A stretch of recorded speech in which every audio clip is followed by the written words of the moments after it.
Bonjour à toutes et bonjour à tous, on se retrouve aujourd'hui pour le journal du Geek Libre. Voilà, comme à chaque fois en fin de semaine, toutes les 2 semaines, on se retrouve pour ce petit journal. Donc tout d'abord, bonne année à tous, parce que c'était l'année dernière qu'on s'était vu. Et on va commencer tout simplement avec le sommaire tout de suite maintenant. Allez, c'est parti. Alors comme d'habitude, on va commencer par les logiciels, il y en a quelques-uns qui sont sortis, qui sont pas mal. Les distributions et d'autres choses, on va parler un petit peu du CES de Las Vegas, qui justement est en cours. Allez, on y va.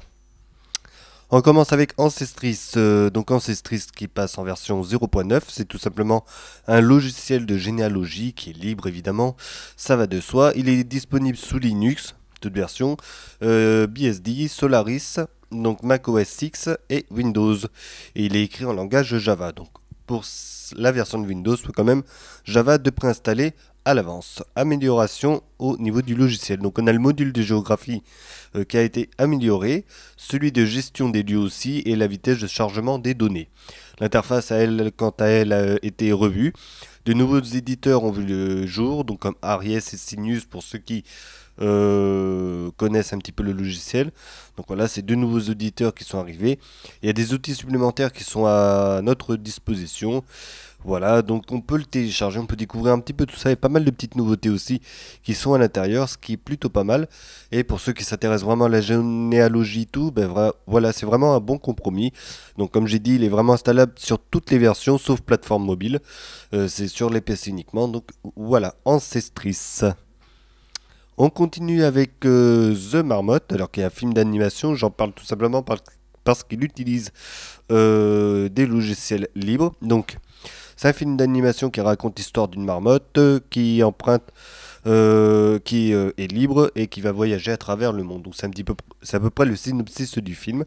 Donc comme j'ai dit, il prend pas mal de place dans le monde du libre, tout simplement parce que déjà pour le dessin, donc qui est en 2D, 3D, ils utilisent les techniques modernes, donc le dessin sur l'ordinateur. Donc pour ça, il y a GIMP qui est utilisé. Pour l'animation, c'est Blender qui est pas mal mis à disposition. Et pour l'audio, c'est Ardour qui prend. Voilà, donc qu'ils prennent.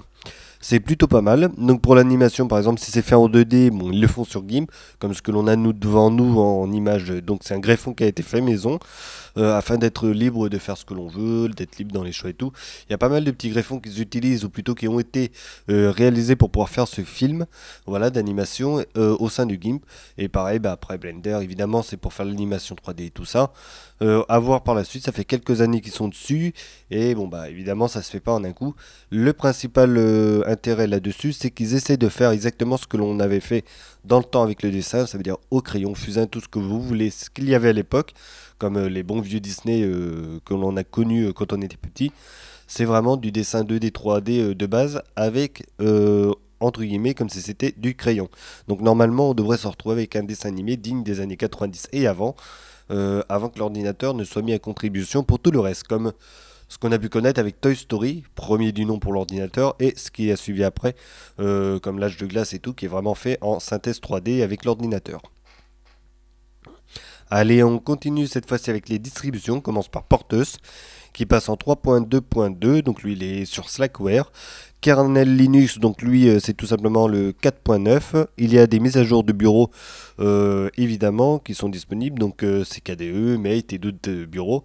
Les logiciels quant à eux sont eux aussi mis à jour de ce côté-là, ce qui est plutôt pas mal. Voilà. On passe à la suite avec Kodachi 3.5. Lui, il est basé sur Debian 8.6 et XFCE.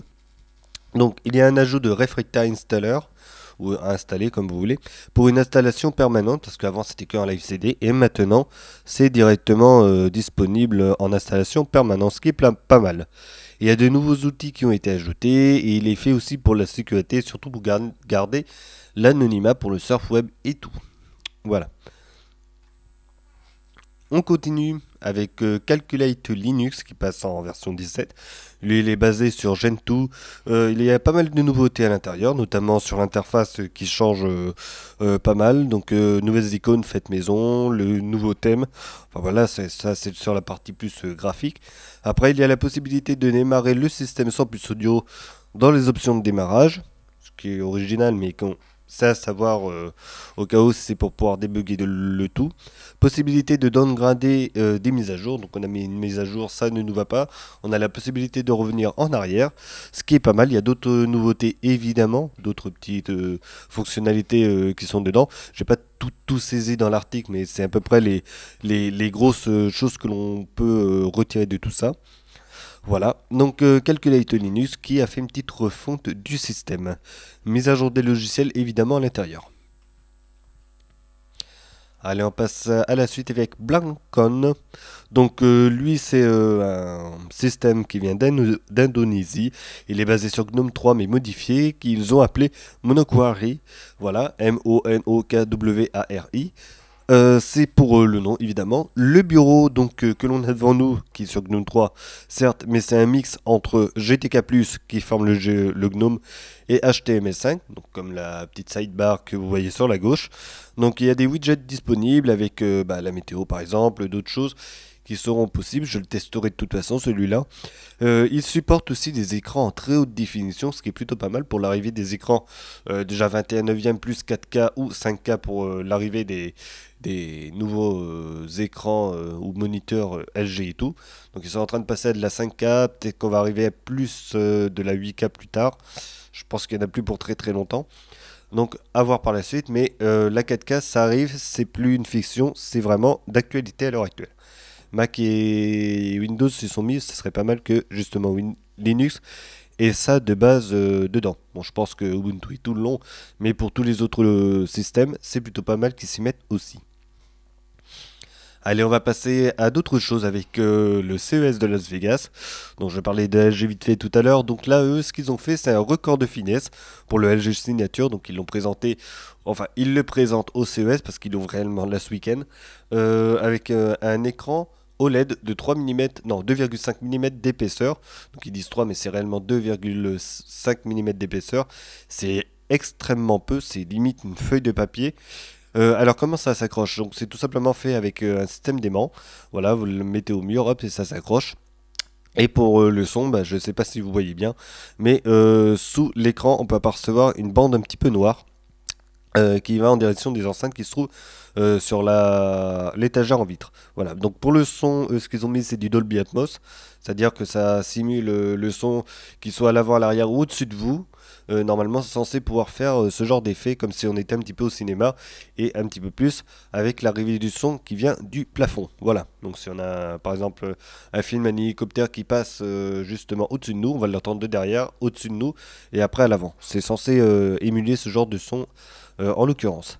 Moi, j'ai jamais pu tenter cette expérience, même les cinémas chez nous, là où j'habite, il n'y a pas ce système-là.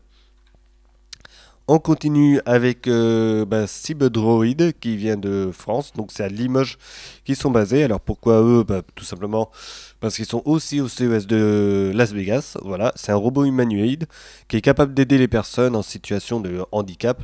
Normalement, ça c'est dans le projet en réalité. Le petit bonhomme là, que l'on voit, donc c'est un petit bonhomme humanoïde donc de 1m40, voilà, pour 30 kg. Il roule sur une surface plane principalement et elle peut aller sur des petites pentes qui montent jusqu'à 14% quand même, ce qui est bien. Donc lui il est gérable à la voix, il est connecté en permanence, donc en Wi-Fi, en Bluetooth, en 4G ou même en port Ethernet. Donc ça, voilà, donc c'est tout ce qu'il peut avoir. Normalement, normalement sur le projet, il peut nous répondre sans aucun souci et effectuer les demandes et les tâches que l'on peut lui demander. Après avoir par la suite, c'est vrai que même sur le site, il n'y a pas de dit. C'est espérer justement qu'il y ait des journalistes qui passent aussi les voir. C'est assez intéressant comme projet. Il y a pas mal de choses. Il y a des gens qui sont dessus depuis un petit moment maintenant. Donc voilà, c'est une petite start-up de Limoges qui fait ça et qui se présente en même temps au CES de Las Vegas. Voilà, allez, c'est fini pour aujourd'hui. On se retrouvera pour une prochaine. Notez aussi que je vais tester, enfin notez comme vous voulez, mais l'autre système là, avec GNOME 3 complètement modifié, je vais aller le télécharger et je vais tester le logiciel. Je vais essayer de le faire assez rapidement. Et si tout est bon, normalement je ferai une petite vidéo là-dessus parce que franchement il m'a l'air plus qu'intéressant comme système. Donc à voir par la suite. Voilà, allez, portez-vous bien. Encore une fois, bonne année à tous, sa santé, tout ce qu'il faut, malgré la grippe et tout le bazar là qu'on a actuellement. couvrez-vous bien s'il fait froid. Et voilà, allez, à bientôt. Salut!